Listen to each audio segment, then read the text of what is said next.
Salut à tous, comme d'habitude le pouce bleu et le partage ça aide énormément à donner plus de visibilité. Si vous voulez soutenir gratuitement, c'est possible sur mon Utip. Le lien est en description. Aujourd'hui on va revenir sur les 4 saisons de Telltale The Walking Dead. Je vais vous donner mon analyse, mon avis global sur les 4 saisons, et puis on terminera sur un bilan. Bien évidemment, si vous n'avez pas fini les saisons ou que vous n'avez pas regardé de let's play, ne continuez pas cette vidéo, finissez et revenez parce que ça va bien évidemment spoiler sévère. Vous êtes prévenus.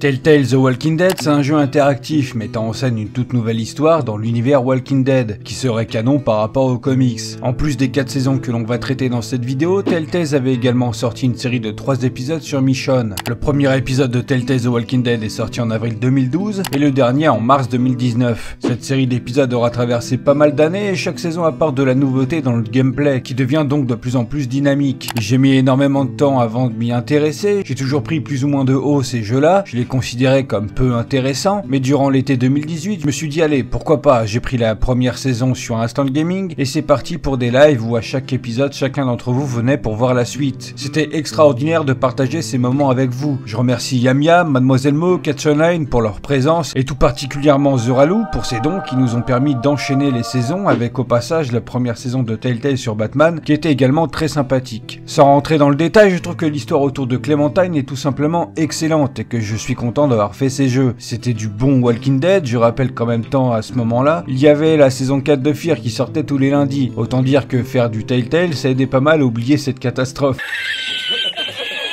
Pour ceux que ça intéresse, je vous mets le lien de ma critique salée sur cette fameuse saison 4 de Fear en description.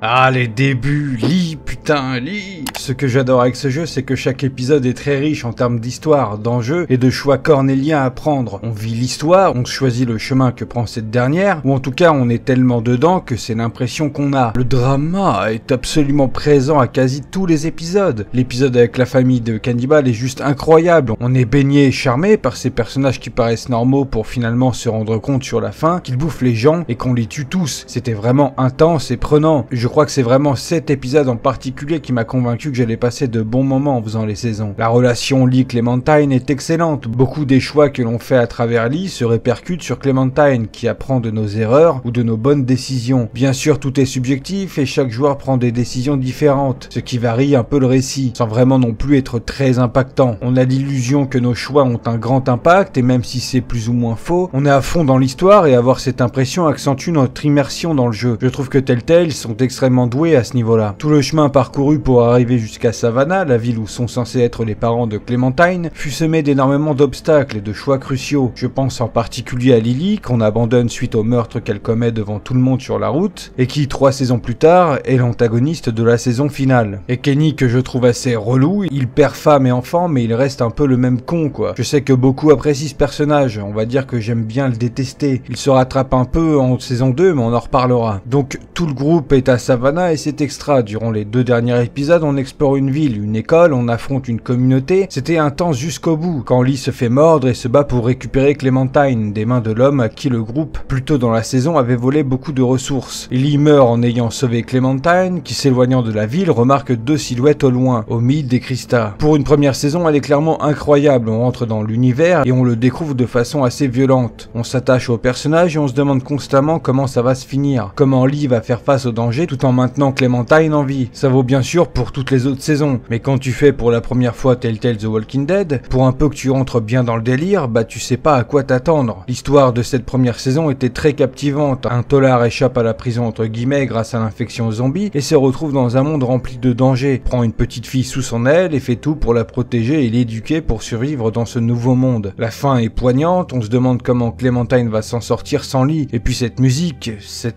est juste extraordinaire et inoubliable.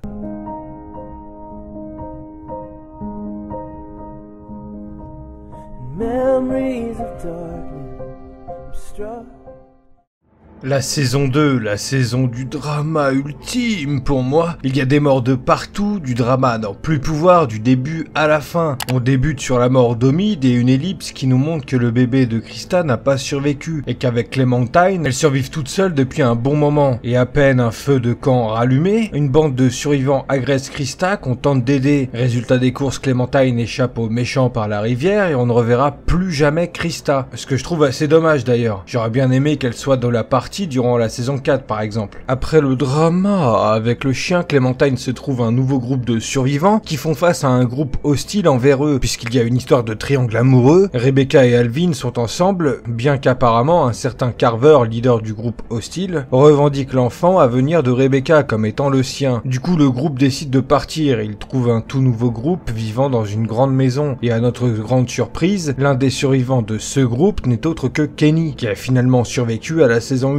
Et c'est là où je voulais en venir plus tôt sur Kenny, c'est que j'ai beau ne pas aimer ce personnage, bah quand je l'ai vu, j'étais ému, on voit enfin un visage familier, et on sait qu'au fond, bah c'est pas un méchant. Et puis en fond, ils te mettent la fameuse musique de la première saison, forcément ça touche un minimum. Tout se passe bien jusqu'à ce qu'une petite horde de zombies débarque, suivie du groupe de Carver, avec la femme qu'on avait aidée plus tôt, ce qui est vraiment bâtard. On a donc une prise d'otage où Carver cherche à convaincre Rebecca de se rendre pour qu'ils puissent élever leur enfant dans un environnement convenable, mais elle ne veut pas vivre avec lui. Donc il y a quelques dommages collatéraux et Carver embarque tout le monde avec lui excepté Luke dans son espèce d'usine, où il fait travailler tout le monde durement et où il règne tel un Negan Echo Plus, mais qui mine de rien marche un minimum puisque c'est vraiment le premier gros méchant de la série Telltale. Il tue quand on n'obéit pas à ses ordres et punit sévèrement ceux qui tentent de s'échapper et de lui nuire dans son dos. Après un moment sous le joug de Carver, le groupe élabore un plan pour s'échapper de l'usine. Kenny éclate la gueule de Carver et le groupe s'enduit de chair de zombie pour passer la horde. Et durant le process, le père de Sarah meurt ainsi que la nouvelle femme de Kenny, encore un coup dur pour Kenny. Cette scène finale d'épisode était dingue, on voit tout partir en couille au milieu de la horde, on ne sait pas qui va mourir en plus, comment Clémentine va s'en sortir, le drama est à son comble. En fuyant, le groupe a été séparé, il se retrouve au fur et à mesure, Kenny en veut à Clémentine par rapport à la mort de sa compagne, encore un élément qui te refait détester Kenny, parce que même avec un bon fond, c'est un vieux connard. Clémentine, aidée des autres, cherche des provisions et un endroit où se mettre à l'abri. Il rencontre une nouvelle tête et là on décide de le laisser partir ou pas avec des médicaments dont il a apparemment besoin également. Le groupe se met à l'abri d'une horde dans un endroit plus ou moins safe. Rebecca accouche d'Alvin Jr. Le groupe décide de s'en aller et durant le chemin il se retrouve face à face avec le groupe de Harvo, le gamin des Médocs rencontré plus tôt. Rebecca meurt assise suite à son accouchement. Kenny lui tire une balle dans le crâne pendant qu'elle tenait AJ. Le tir provoque un gunfight entre les deux groupes. Harvo est le seul survivant de son groupe. Kenny veut le tuer aussi, mais le reste du groupe le protège, tandis que ce dernier promet de les emmener à un endroit où il y aura des provisions et un abri sûr. Le hic, c'est qu'un lac gelé les sépare. Luke tombe à l'eau et meurt gelé sous l'eau. Kenny est furax et se lâche sur Harvo. Encore une fois, what the fuck Kenny. Suite à cela, le groupe craint Kenny et commence à comploter pour le quitter. Clémentine découvre que Bunny, Harvo et le Lee Echo Plus tentent de s'en aller avec le seul véhicule à disposition. Durant l'échange, Harvo tire sur l'épaule de Clémentine, elle tombe par terre. Une fois réveillée, Clémentine est avec AJ, Jane et Kenny en voiture, et l'environnement est assez hivernal.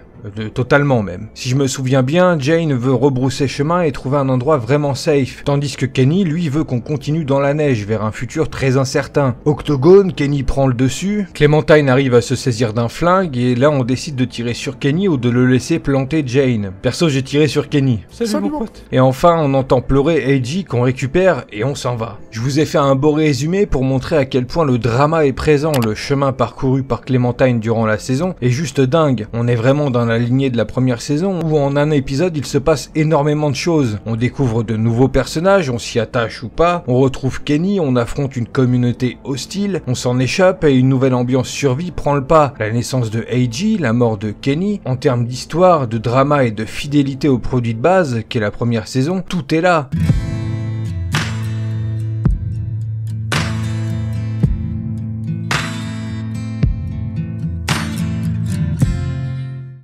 Salam Clementine, on commence cette saison 3 avec un tout nouveau personnage principal, Javier. On a le droit à un passage durant le début de l'apocalypse où le père de Javier vient de mourir chez lui et toute la famille est présente pour rendre hommage, tandis que Javier arrive en retard et n'a pas pu voir son père avant sa mort. Son grand frère l'accueille violemment ainsi que sa propre mère. Bien sûr, le padré revient à la vie en zombie et mord l'ajout de sa femme. Cette dernière est amenée à l'hôpital par David, le grand frère.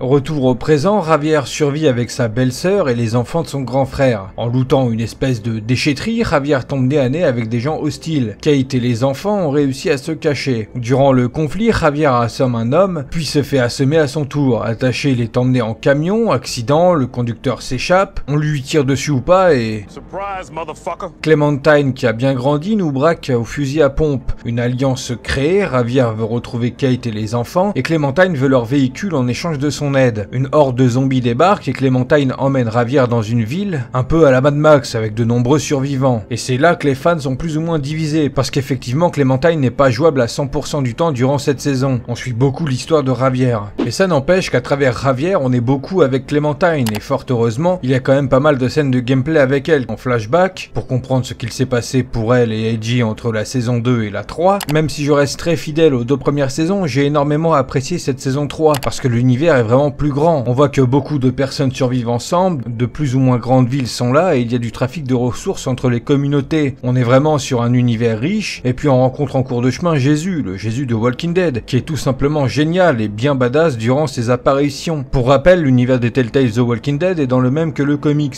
J'ai tout autant aimé suivre l'histoire de Javier que celle de Clementine durant cette saison. Si tu aimes les bonnes histoires avec des rebondissements et du drama, je comprendrais pas si tu me dis que cette saison n'est pas ouf. Alors certes, l'approche et l'idée de cette saison s'éloigne un peu des deux premières, mais il y a bien plus d'intensité et de scènes spectaculaires à mon goût. En tout cas, ça fait plus film d'action que les autres saisons, et on joue pas beaucoup Clementine, mais malgré tout, il y a un certain équilibre qui fait que ça a bien marché avec moi personnellement.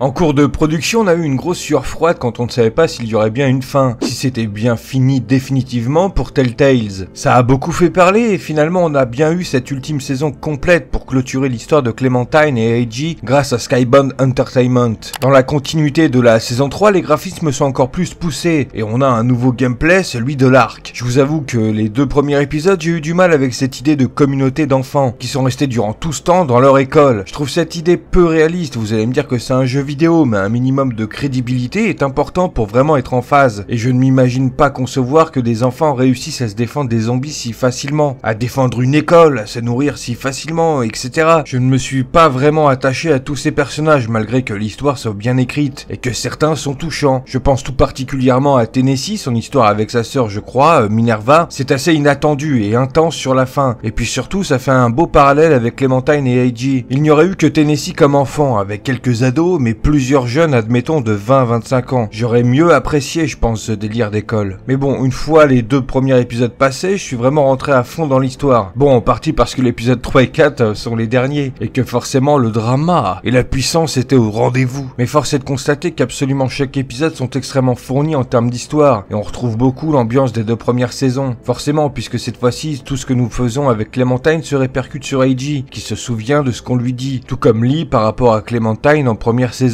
Dans cette ultime saison, les chuchoteurs sont représentés par James, qui fait cavalier seul. Il nous rapporte encore cette vision obscure, comme quoi les zombies auraient toujours une part d'humanité au fond d'eux. Ayant déjà vécu ce sujet à travers la saison 2 de Fear the Walking Dead, j'ai pas du tout été touché par ce côté du personnage. Par rapport à Lily, je trouve que c'est une bonne idée de la voir être l'ennemi de cette ultime saison, puisque forcément, ça fait écho à la première saison. Et sur la fin, j'ai trouvé dommage qu'on ne puisse pas en finir avec elle sans qu'Eiji en soit le tueur. J'aurais préféré que ce soit possible avec Clementine, par exemple. Pour conclure sur cette ultime saison, la fin est excellente, elle nous fait peur par rapport à Clémentine, et même si je ne suis pas convaincu par certains détails, je suis tout de même satisfait parce qu'on a eu une vraie fin, et qu'on peut s'imaginer la suite, on peut tous se faire une suite, un peu comme quand on finit un bouquin. J'ai passé d'excellents moments sur ce jeu au fil des saisons, et je trouve que Clémentine mériterait très largement son adaptation, genre en spin-off à The Walking Dead, tellement le personnage et son histoire est riche. Bien sûr, il y aura des différences et plus d'épisodes pour encore plus développer les personnages, mais ce serait somme toute excellent. Mais ne rêvons pas trop, et AMC a déjà ses plans avec Fear et les films sur Rick. On en reparlera prochainement en vidéo d'ailleurs de tout ça, enfin bref, revenons à Telltales. En live, Catch Online m'avait demandé mon classement des meilleures saisons Telltales. Je sais pas si mon avis a beaucoup changé, mais je mettrais quand même la saison 3 à part, parce qu'elle est clairement dans une dynamique que n'ont pas les autres saisons, ce qui en fait une saison avec beaucoup plus d'action. En dehors de cette saison donc, je dirais la saison 4 en 3ème position, la saison 1 en 2ème et la saison 2 en 1ère. Pour conclure, je dirais qu'encore une fois, j'aurais vraiment préféré avoir plus de personnages adultes du côté de Clémentine durant la saison 4. Par exemple, j'aurais bien vu James être un adulte d'un certain âge, disons une quarantaine d'années, toujours avec cette philosophie autour des zombies, mais en étant vraiment plus présent et surtout avec une mort vraiment plus épique que celle proposée durant le dernier épisode. Je vous invite maintenant à venir en commentaire pour me donner votre avis sur la série Telltales et pourquoi pas votre classement des 4 saisons. Telltale The Walking Dead est vraiment une bonne expérience, aussi bien en tant que joueur qu'en tant que spectateur. C'est vraiment un jeu à streamer quoi. En tout cas, moi j'ai vraiment aimé le faire en votre compagnie, ceux qui sont venus durant les lives. Encore merci pour votre présence. N'hésitez pas à vous abonner si ce n'est pas déjà fait et que vous avez apprécié cette vidéo. Cliquez sur la cloche YouTube, ça aide vraiment à recevoir les notifs des vidéos qui sortent. Quoique même avec ça, YouTube peut oublier, mais ça renforce les chances, on va dire. Je vous invite également à me suivre sur Twitter où je suis très actif. Je fais des lives de temps en temps et un serveur Discord est à votre disposition. Sur ce, moi je vous dis à bientôt pour une prochaine vidéo.